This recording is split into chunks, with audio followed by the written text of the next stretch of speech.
Bismillah. Assalamualaikum warahmatullahi wabarakatuh. Bismillahirrahmanirrahim. Nah, ini tadi yang saya sebut, ini yang khas, berbeda karena yang menulis novel ini seorang ulama. Maka menurut saya ada unsur yang kuat sekali dalam tenggelamnya kapal Van der Wijk ini. Selain budaya Minang adalah, bahasa saya, keterlibatan Tuhan. Bagaimana kita menghadirkan Tuhan dalam kehidupan cinta kita. Itu yang mungkin tidak mudah ditemukan dalam novel-novel yang lain, khususnya kita ya yang Muslim, karena Hamka kan ulama.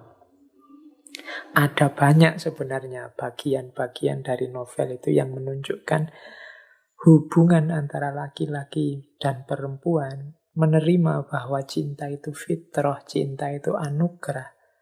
Tapi Hamka mengajarkan kita bagaimana mengelola cinta itu agar tidak nabrak norma-norma agama. Bahkan kalau teman-teman nanti jeli, mungkin ada yang ingin pakai jadi bahan skripsi. Kalau sekedar budaya Minang, jadi tentang budaya Minangnya yang agak keras sehingga membuat Jainuddin dan Hayati susah, itu di beberapa bagian novel itu ada nada kritiknya. Kalau yang tentang budaya Minang. Tapi kalau yang tentang syariat ketuhanan itu kelihatan memang Hamka ingin kuat di situ. Tidak boleh nabrak, melanggar norma-norma yang sudah ditetapkan oleh Tuhan. Meskipun sudah jatuh cinta. Nah ini ada kalimat. Misalnya ini doanya, keluhannya seorang Hayati. Ketika dia merasa jatuh cinta kepada Jainuddin.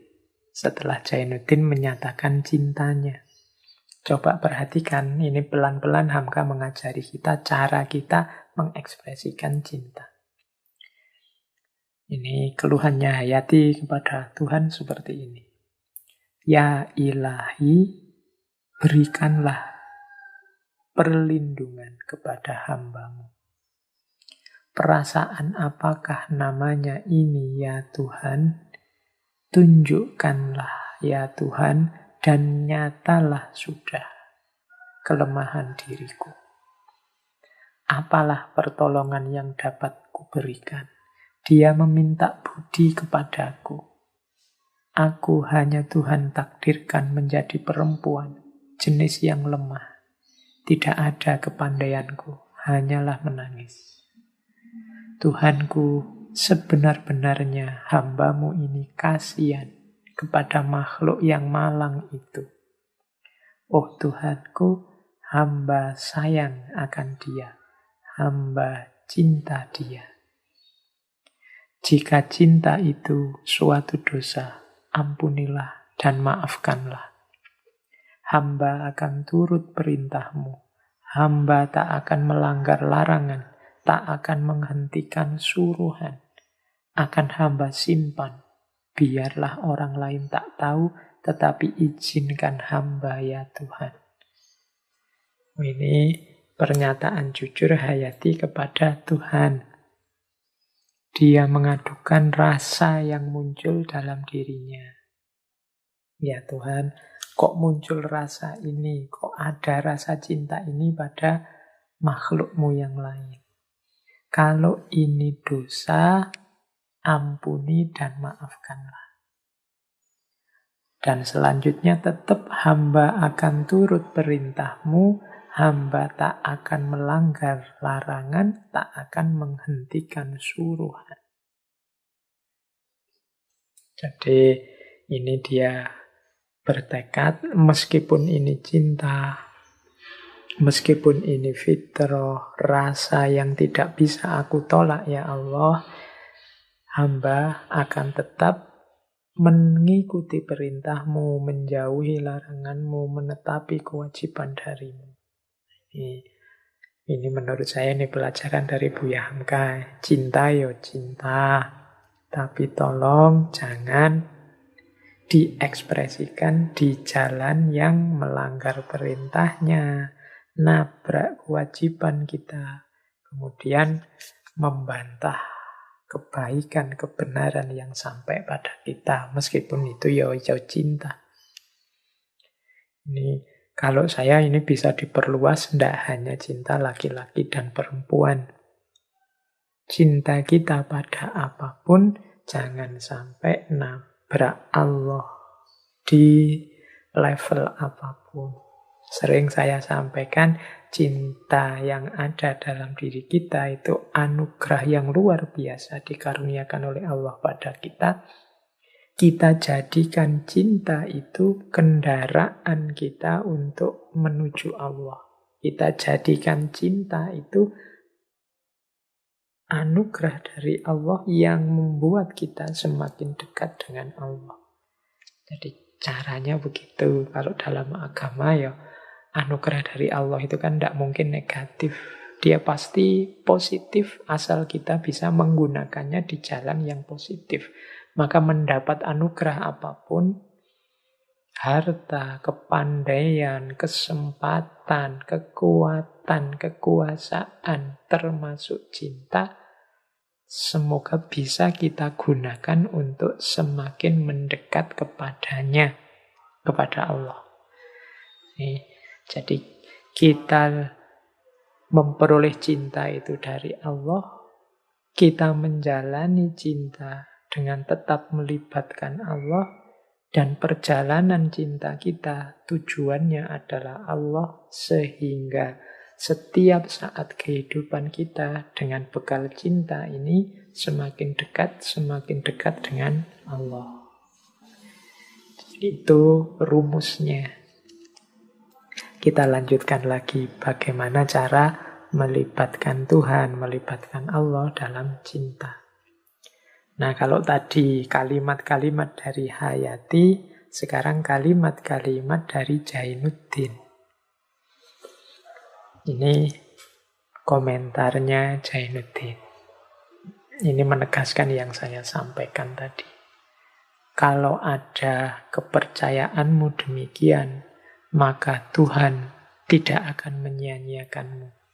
Jadi ini kan tadi Hayati memasrahkan semua kepada Tuhan, kepada Allah, dan Allah pasti memberikan yang terbaik.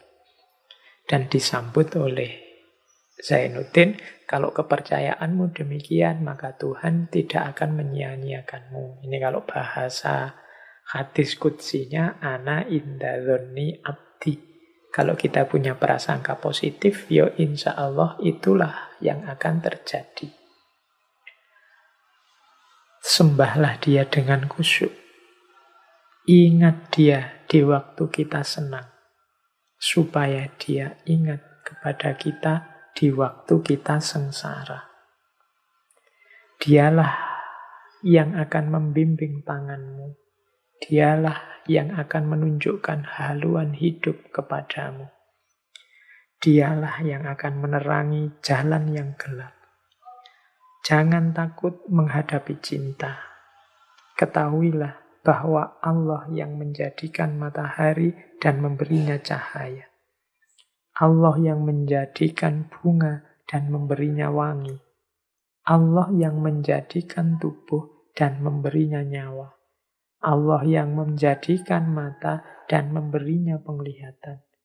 Maka Allah pula lah yang menjadikan hati dan memberinya cinta. Jika hatimu diberinya nikmat pula dengan cinta, sebagaimana hatiku, marilah kita pelihara nikmat itu sebaik-baiknya.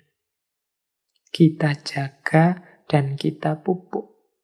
Kita pelihara supaya jangan dicabut kembali oleh Tuhan. Cinta adalah irodat Tuhan. Dikirimnya ke dunia supaya tumbuh. Kalau dia terletak di atas tanah yang lekang dan tandus, tumbuhnya akan menyiksa orang lain. Kalau dia datang kepada hati yang keruh dan kepada budi yang rendah, dia akan membawa kerusakan.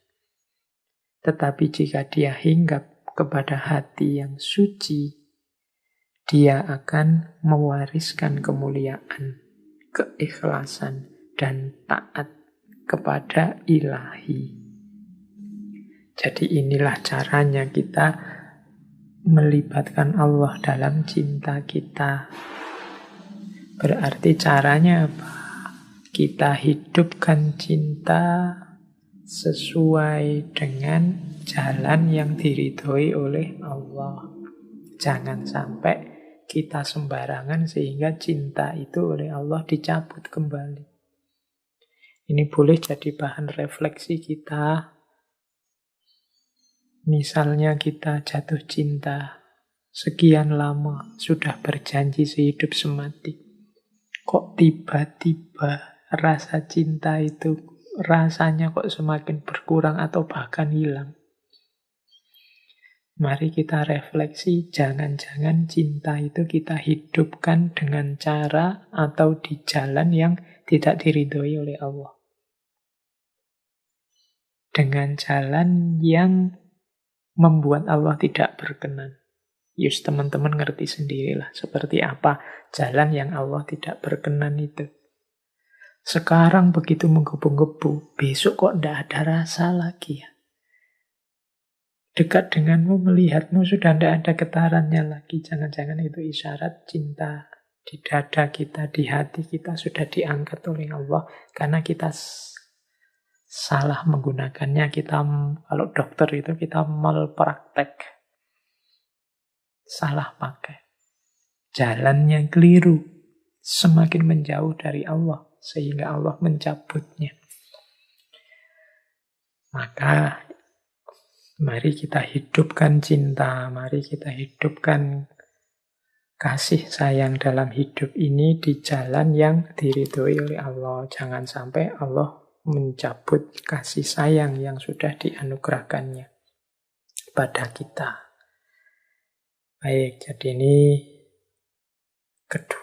hikmah kedua yang bisa kita ambil. Tadi hikmah pertama tentang cinta dan rasa kasihan, sekarang tentang cinta yang melibatkan Tuhan. Oke, kita lanjutkan. Boleh ambil nafas sebentar, minum-minum dulu. Biar tidak terlalu penuh isi kepalanya. Diberi space dulu sedikit-sedikit.